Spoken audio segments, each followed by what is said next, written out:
आज अपन इस वीडियो के माध्यम से भारत का इतिहास पढ़ने का प्रयास करेंगे। अपन भारत का इतिहास 3 भागों में विभाजित करके इस वीडियो के माध्यम से अपन पढ़ने का प्रयास करेंगे। अपन भारत के इतिहास को 3 भागों में बांटेंगे। पहला, प्राचीन भारत का इतिहास। आप समझ रहे हो, प्राचीन भारत का इतिहास। प्राचीन भारत का इतिहास ये, ठीक है, प्राचीन भारत का इतिहास। और दूसरा अपन मध्य भारत का इतिहास और तीसरा आधुनिक भारत का इतिहास। और इसमें प्राचीन भारत के इतिहास में अपन कौन कौन से टॉपिक पढ़ने वाले हैं, इन पर आज अपन चर्चा करने वाले हैं। तो सबसे पहले इतिहास का परिचय। आज अपन इतिहास का परिचय तो आज इसी वीडियो के अंदर समझ लेंगे, ये इतिहास का परिचय। इसमें अपन कौन कौन से टॉपिक पढ़ेंगे प्राचीन भारत के इतिहास में।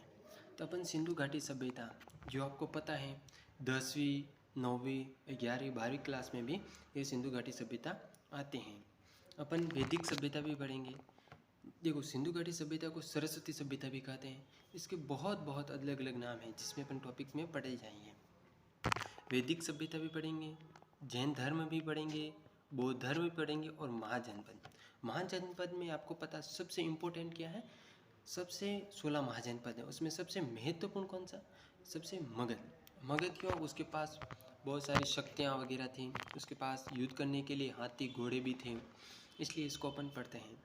मगध साम्राज्य को भी अपन 7 आधारों पर पढ़ेंगे। ये है मगध साम्राज्य का टॉपिक।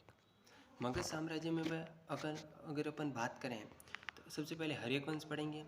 हर्यक वंश के बाद शिशुनाग वंश पढ़ेंगे और नंद वंश, जिसका अंतिम शासक महापद्मनंद है, ठीक है। और सिकंदर, मौर्य काल, और मौर्य काल भी पढ़ेंगे।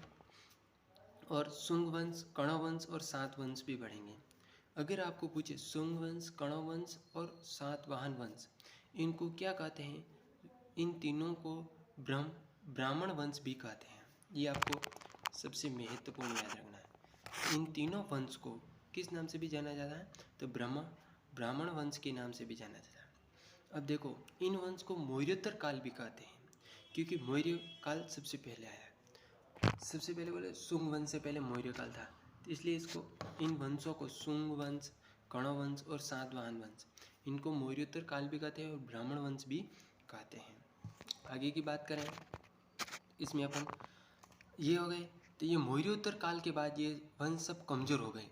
अगर आपको पता है कोई भी वंश कमज़ोर हो जाता है तो उसके बाद क्या होता है, विदेशी आक्रमण।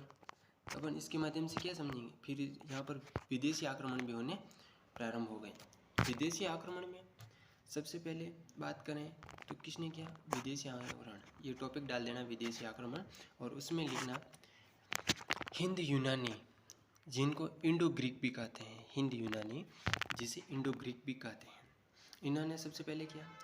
फिर शक ने वहाँ भारत पर आक्रमण किया। शक ने भी भारत पर आक्रमण। पार्थियन, जिन्हें अपन पल्लव वंश भी कहते हैं, कुषाण वंश, इन्होंने भी किया।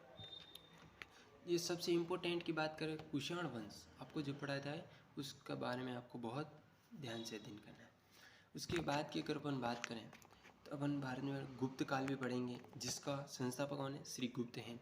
वर्धन वंश, जिसका संस्थापक हर्षवर्धन है। हर्षवर्धन का दरबारी क्या हुई, ठीक है, चंद्रवर्दाई, जिसने चंद्रवर्दाई नहीं, हर्षवर्धन का दरबारी क्यों, ठीक है। इसके बारे में अपन अध्ययन भी करेंगे। आगे की ओर चलते हैं अपन। अब दक्षिण भारत के भी कुछ वंश हैं जिसको अपन चर्चा करेंगे इस वीडियो के माध्यम से। दक्षिण भारत का संगम वंश के बारे में जानकारी लेंगे। फिर आएगा चोर, चाल्य और पल्लव वंश और त्रिकोणात्मक संघर्ष। इसमें अगर अपन बात करें गुर्जर प्रतिहार वंश, पल्लव वंश और राष्ट्रकूट वंश। इसकी अगर अपन बात करें तो गुर्जर प्रतिहार ये राजस्थान व गुजरात में थे। राष्ट्रकूट इधर ये नीचे केरल साइड थे, और ये राष्ट्रकूट ये इधर आंध्र प्रदेश की साइड थे। अगर अपन राजस्थान की बात करें तो राजस्थान की राजधानी जयपुर है और गुजरात की गांधीनगर। ये आपको बेसिकली साथ में याद रखना। राजस्थान की आकृति पूछे तो भीष्म कौन है, आपको पता ही है। आगे की ओर चलते हैं। देखो, मैंने बोला आप वो टॉपिक तो आपको सब याद हो गए होंगे। टॉपिक कौन कौन से एक बार देख लो, ठीक है।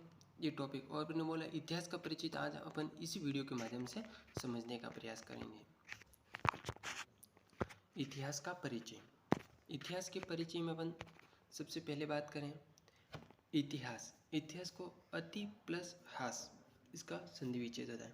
इति का मतलब होता है पहले जो घटी घटना होगा। इतिहास जो ऐसा जो निश्चित रूप से घटी घटनाएं होती हैं। इतिहास के पिता की बात करें, अब कोई भी सब्जेक्ट होता है उसका पिता होता है, तो वहीं से उसकी कहानी प्रारंभ होती है, ठीक है। इतिहास का पिता हेरोडोटस। अब हेरोडोटस हैं तो इसकी एक पुस्तक भी है, जिस पुस्तक का नाम है हिस्टोरिका। और हिस्टोरिका में किसका वर्णन किया है? भारत और फारस के मध्य व्यापार का वर्णन किया गया है, हिस्टोरिका, ठीक है। अब इतिहासकार भी हैं और भूगोलवेत्ता भी है हेरोडोटस, क्योंकि सर्वप्रथम डेल्टा देखा किसने? हेरोडोटस ने। किस नदी के किनारे? नील नदी के किनारे। डेल्टा का पिता भी हेरोडोटस को ही कहा जाता है। हेरोडोटस को भी कहा जाता है।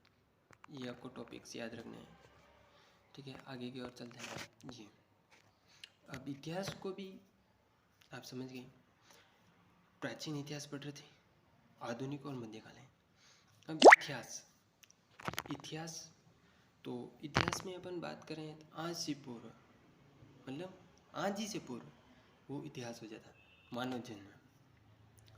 पाक ऐतिहासिक काल पढ़ेंगे और आज ऐतिहासिक काल और ऐतिहासिक काल पढ़ेंगे। अपन इसको 3 भागों में पढ़ेंगे, ठीक है। अब पाक ऐतिहासिक काल की बात की जाए, पाक ऐतिहासिक काल में अपन पढ़ेंगे अपन जब कोई भी किसी भी की भी शुरुआत होएगी, उसमें लिपि नहीं थी, किसी का ज्ञान नहीं था कैसे लिखने का, ये किसी को ज्ञान नहीं था। अब लेखन व लिपि का ज्ञान नहीं था, तो आपको पाक ऐतिहासिक काल में ये याद रखना है कि लेखन व लिपि का ज्ञान नहीं था। ये मनुष्य जो थे आखेट पर निर्भर थे। किस पर निर्भर थे? आखेट पर निर्भर थे।